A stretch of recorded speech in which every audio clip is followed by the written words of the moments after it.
madre non fu più mia né di Riccardo, e certamente le sue gambe non furono più ciò che le serviva a camminare, e la sua bocca non fu più l'organo che la faceva parlare. In effetti mia madre aveva cessato di essere una questione di mia madre, per mia madre o su mia madre. La sua bellezza l'aveva redenta, e la redenzione di uno era quella di tutti. La pancia che aveva perso era un peso tolto dallo stomaco del paese intero, e la pelle tesa sul suo collo rasserenò i cittadini di Limbiate come la notizia di una nuova rotonda al posto di un incrocio pericoloso.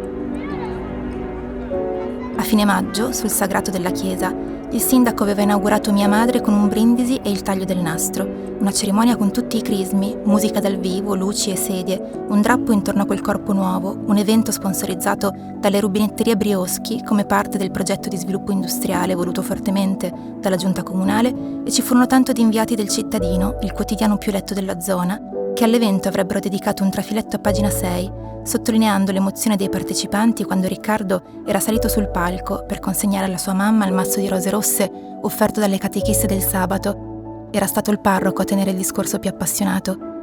«Rinascita», aveva urlato, e tutti ad annuire. Avete ascoltato un brano di Quasi niente sbagliato, letto dalla sua autrice, Greta Pavan.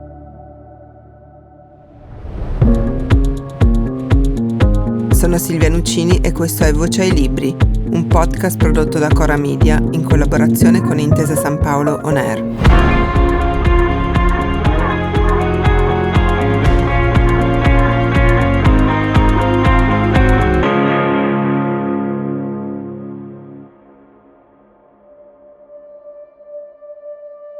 Gli estimatori di Fabrizio De André riconosceranno quel Quasi niente sbagliato come una citazione della canzone Il Bombarolo, il trentenne col tritolo deciso a far saltare il Parlamento. La protagonista di questa storia non ha 30 anni, ne ha molti meno, si chiama Margherita ed è nata e vive in Brianza. La seguiamo dai 6 ai 22 anni, in un modo però non lineare. Ogni capitolo si intitola con l'anno e l'età di Margherita, ma il conto è facile perché è nata nel 1990. Margherita ha un fratello, Riccardo, che corre in bicicletta, 2 genitori, Laura e Sebastiano, che sono separati, e i nonni che dal Veneto sono arrivati in Brianza in cerca di una vita migliore.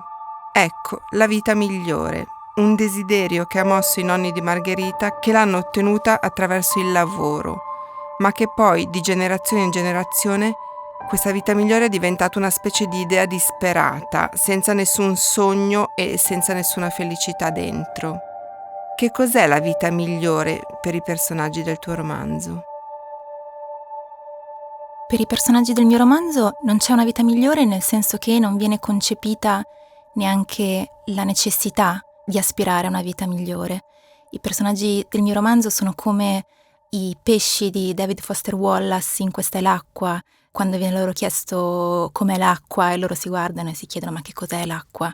Sono talmente immersi nella propria realtà, nella propria verità, da non avere nemmeno un'aspirazione differente, non sentono quella spinta e quel bisogno. Sono personaggi che non sono né felici né il contrario di felici. Sono personaggi perfettamente assimilati, che è diverso da integrati. Sono personaggi che si confondono con lo sfondo. È un concetto che io ho voluto inserire nella copertina del romanzo, in cui questo è molto chiaro. C'è una ragazzina che contemporaneamente sembra rifiutare con un gesto delle mani il mondo, il luogo in cui si trova, ma i contorni del suo abito si sfumano ed entrano nello sfondo. È una situazione, un destino quasi, che riguarda tutti i personaggi di questo romanzo. In effetti ci sono personaggi che proprio anche nella loro conformazione fisica traducono questo concetto. Sono personaggi che almeno a un certo punto della loro vita si trovano molto magri, e quindi ho pensato a questi personaggi che anche nel loro corpo, nelle loro caratteristiche estetiche, in qualche modo tendono a sparire. E questa per me è proprio una metafora del fatto che se avessero delle aspirazioni a una vita migliore sarebbero delle persone più forti in qualche modo dell'ambiente in cui vivono. E invece, almeno in questo romanzo e almeno attraverso lo sguardo di Margherita, non lo sono affatto. Nulla è più forte dell'ambiente in cui si vive. Parlavi del dimagrire e anche nel brano che ci hai letto Novecento noi conosciamo questa mamma di Margherita, dimagrita dopo anni in cui si è abboffata e appunto quasi rinata da festeggiare. Quindi c'è il cibo in questa storia, c'è il cibo che prima si consuma, poi non si consuma più, e c'è il padre di Margherita di cui a un certo punto si dice poi si metterà lo spazzolino da denti in gola e vomiterà. Che cos'è il cibo in questa storia? Sì, c'è molto cibo in questo romanzo. Credo che sia, come altri aspetti del romanzo, credo che sia un tentativo di fuga, un tentativo, se vogliamo dire un termine un po' abusato, ma un tentativo inconscio forse di fuga. Tanti dei personaggi del romanzo mettono in atto delle piccole strategie, quasi loro malgrado delle volte, per provare a scappare, molti di loro, senza davvero averlo mai confessato a loro stessi, senza averlo davvero razionalizzato a loro stessi, ma hanno il desiderio di guardare altrove.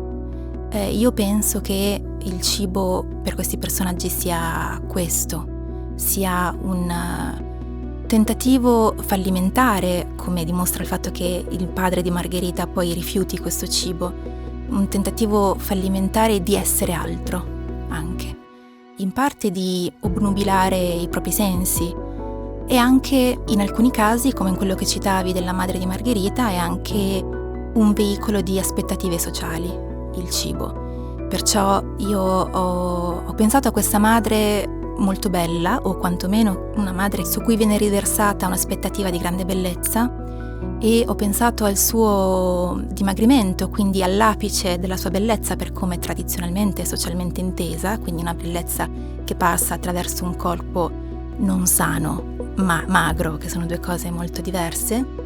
Ho pensato alla sua magrezza come a un motivo di redenzione collettivo di tutta la società.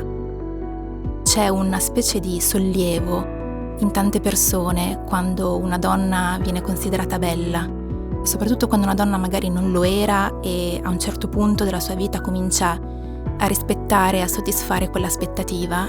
Mi sembra che spesso ci sia davvero del sollievo, un sollievo che a me appare quasi religioso, per questo parlo di redenzione. La Brianza è anche lei quasi un personaggio del libro, un fondale che non è neutro, ma che condiziona le scelte e determina i destini. Tu ci sei nata, ci sei cresciuta e ora, proprio come desidera fare Margherita, sei andata via. Che posto è la Brianza? E la Brianza letteraria che racconti e quella reale coincidono? Questa è la Brianza raccontata dallo sguardo di Margherita, che in effetti racconta peraltro in prima persona, quindi è direttamente il suo sguardo quello che il lettore segue nel romanzo. Perciò la Brianza che racconto in questo romanzo non è precisamente aderente alla Brianza se la intendiamo in termini prettamente geografici. È una Brianza di capannoni, di grandi arterie autostradali, di centri commerciali, di parcheggi, c'è tanto asfalto, tanti ponti. In Brianza non c'è solo questo, se qualcuno conosce la Brianza, soprattutto allontanandosi da Milano e andando verso le montagne c'è anche molto verde, ci sono delle bellissime ville. Io però ho scelto di raccontare questa Brianza qui, che è una Brianza determinata in quasi tutti i suoi aspetti da quella che è la sua grande tradizione manifatturiera, produttiva, che qui è particolare anche da un punto di vista dell'evoluzione storica, antropologica, sociologica. Io ho deciso di raccontare questa Brianza, che è una Brianza che in letteratura e narrativa si trova molto poco. Io mi sono chiesta come mai e mi sono risposta che è molto difficile isolare un conflitto all'interno di queste province, perché sono delle province economicamente ricche, sono delle province in cui la narrativa che viene fatta fin da quando i bambini nascono è quella di una provincia in cui si sta molto bene. Viene spesso detto: ma dove vuoi andare? Meglio di così, siamo vicini alle Alpi, siamo vicini a Milano, da qui possiamo fare tutto.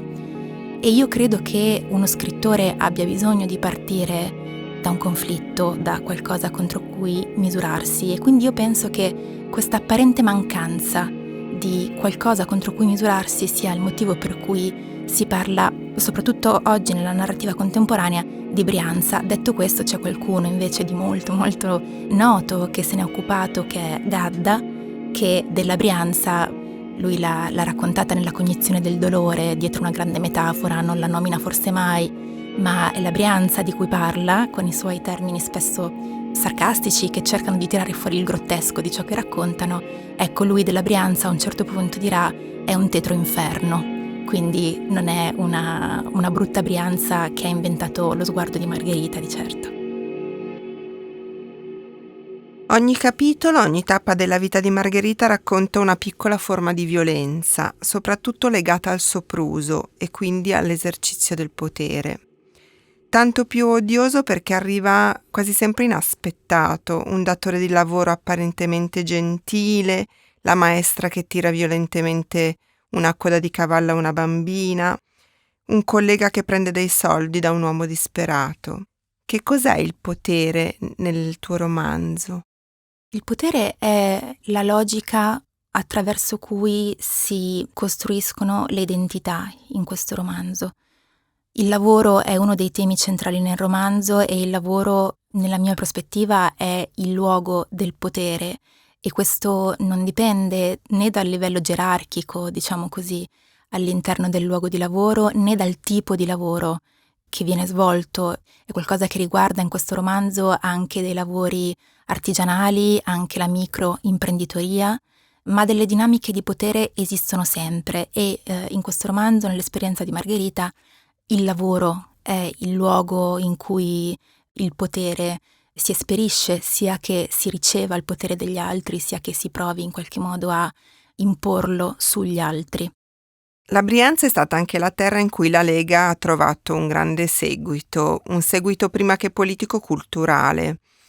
E Sebastiano, il padre di Margherita, è l'esempio di una trasformazione che è sua, ma che è stata evidentemente di molti. Da uomo di sinistra, sindacalista anche piuttosto radicale, comincia via via ad avvicinarsi a dei pensieri che sono gli stessi della Lega, soprattutto per quanto riguarda gli stranieri e l'immigrazione, e di mezzo c'è ancora una volta il lavoro. Che cosa secondo te ha reso possibile questo passaggio, appunto, che è di Sebastiano ma che è stato poi molto comune? Allora, nel caso di Sebastiano esiste tanto un'istanza psicologica, emotiva, quanto un'istanza più ampia, un'istanza storica, culturale. Quella psicologica è quella per cui Sebastiano vede nei toni, soprattutto bellicosi, di questo partito, di questo movimento, prima ancora che partito nascente, trova quantomeno una reazione a qualcosa. Anche questo, come dicevamo prima, è un modo di Sebastiano per provare a considerare l'alterità, per provare a considerare altro. Sembra paradossale che avvicinarsi alle istanze di un partito di estrema destra sia un modo per considerare l'alterità, ma nella logica di Sebastiano lo è, nel senso che viene considerata una reazione quantomeno a uno status quo, e questo per lui è sufficiente per subire quantomeno una fascinazione per i leader politici che in quel momento storico stanno portando avanti le loro istanze.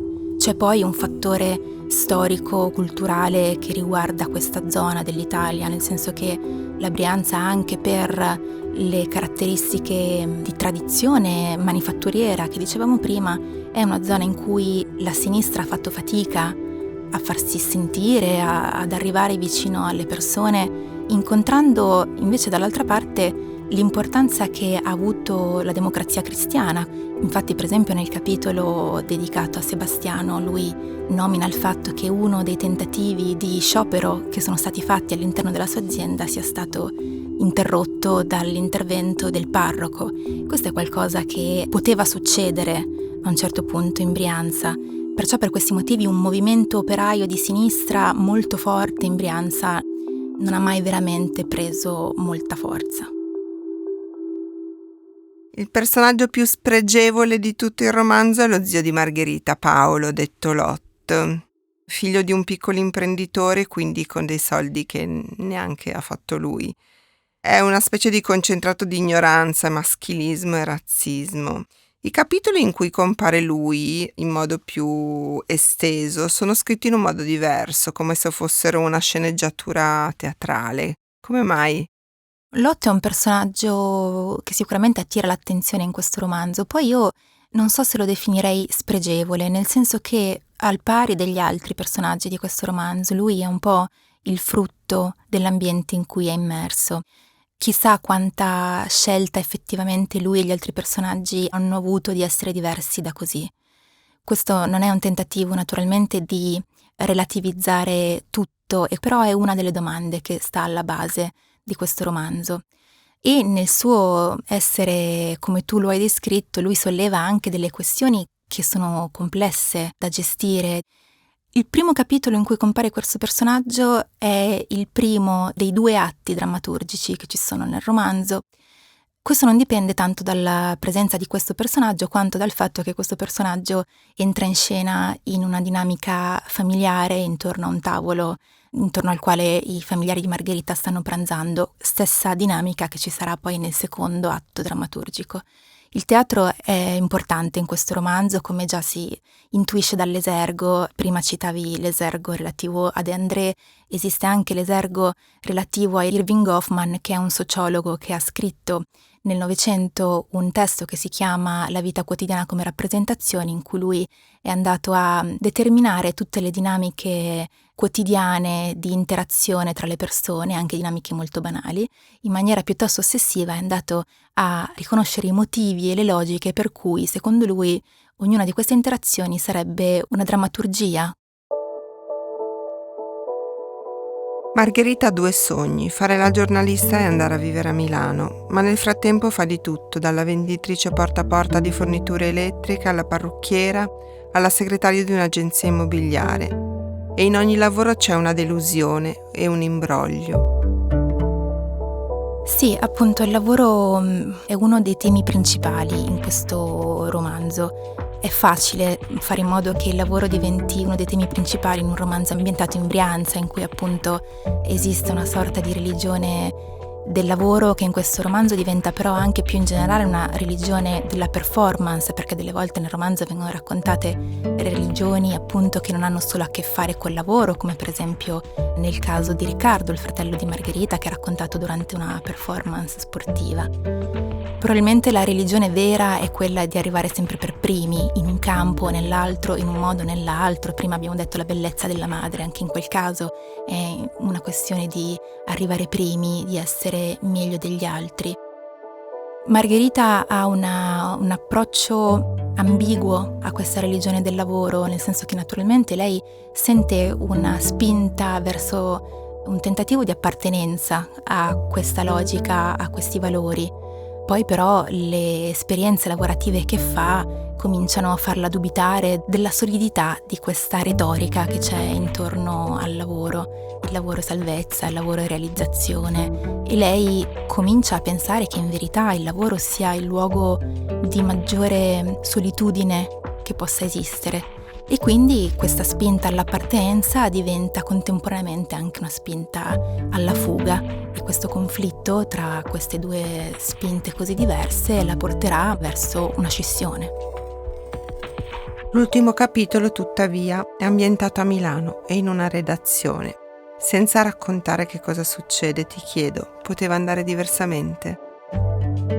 Secondo me non poteva andare diversamente. Margherita è una persona che reagisce a ciò che vive, a ciò che osserva, a ciò che riceve, sviluppando un profondo idealismo. È un idealismo che, come tutti gli idealismi, può avere delle radici virtuose o delle radici nel male, ma è comunque un idealismo e lei non potrebbe mai rinunciare a questo tipo di idealismo. Quindi l'ultimo capitolo è un capitolo che riguarda la disponibilità al compromesso, e Margherita proverà a dare una risposta a questa disponibilità. Abbiamo dato voce a Quasi niente sbagliato di Greta Pavan, Bollati Boringhieri editore.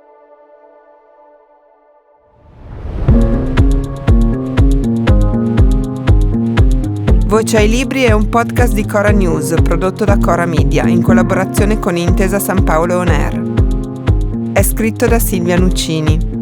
La cura editoriale è di Francesca Milano. La supervisione del suono e della musica è di Luca Micheli. La post-produzione e il montaggio sono di Aurora Ricci. Il fonico di studio è Luca Possi. Il producer è Alex Peverengo.